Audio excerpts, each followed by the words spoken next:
को कम करने की कोशिशों में अब भारतीय और चीन दोनों ही देशों ने सीमा पर तैनात जवानों को पीछे हटा लिया है। दोनों ही देशों की सेना पेट्रोलिंग पॉइंट 15 से करीब 2 किलोमीटर तक पीछे चली गई हैं। तो ये इस वक्त की बड़ी खबर आप तक पहुंचा रहे हैं। खबर दरअसल ये है कि एलएसी पर भारत और चीन के बीच तनाव को कम करने की कोशिशों में भारत और चीन दोनों ही देशों ने सीमा पर तैनात जवानों को पीछे हटा लिया है। दोनों ही देशों की सेना पेट्रोलिंग पॉइंट 15 से करीब 2 किलोमीटर तक पीछे चली गई हैं और इसकी जानकारियां कल भी सामने आ रही थी और कुछ सैटेलाइट तस्वीरें भी इस दौरान सामने आई हैं जिनमें यह दिख रहा है कि चीन की सेना पीछे हटती हुई दिख रही है।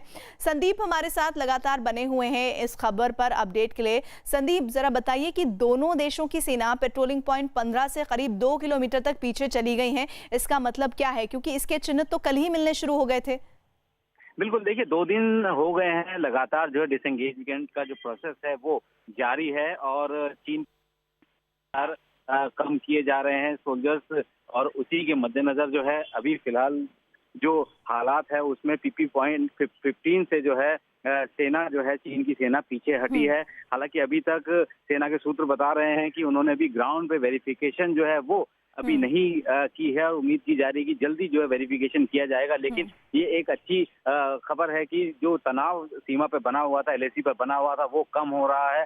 दोनों देश की सेना जो है वो पीछे जा रही है और एग्जैक्ट जो डिस्टेंस है वो अभी फिलहाल 2 किलोमीटर बताया जा रहा है। लेकिन ग्राउंड जब वेरिफिकेशन पूरा हो जाएगा उसके बाद जो है एग्जैक्ट लोकेशन पता लग पाएगा कि कितने किलोमीटर तक वो पीछे हटे हैं। इससे पहले आपको याद होगा कि पेंगोंग त्सो में भी कल जो है उनकी जो नफरी थी उसको जो है फिंगर 4 से कम किया था। तो अभी डिसएंगेजमेंट का प्रोसेस जो है वो जारी है और जैसे पहले ही बताया गया था कि इस डिसएंगेजमेंट को समय लगेगा, एकदम से सारी सेनाएं जो है वो पीछे नहीं हो सकती। लॉजिस्टिक जो है वो इम्पोर्टेंट होता है, तो ऐसे में समय लगेगा स्टेप बाय स्टेप। संदीप, एक बात और मैं आपसे जानना चाहती हूँ, जो चीन के बारे में कहा जाता है, दरअसल चीन के बारे में ये घोषित तौर पर कहा जाता है कि वो 4 कदम आगे बढ़ता है तो 2 कदम पीछे होता है। क्या इस पूरे पीछे हटने की घटना को हम इससे जोड़कर देख सकते हैं?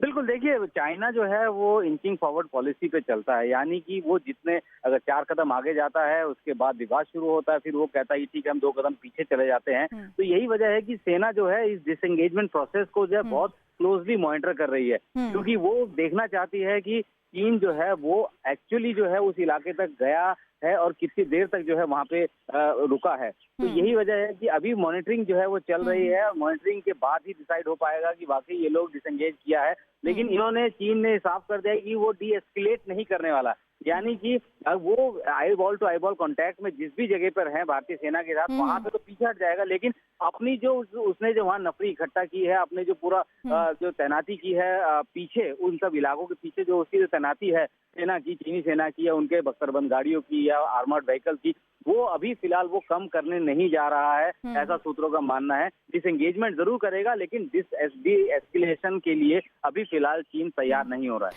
जी बिल्कुल, और इन 2 शब्दों के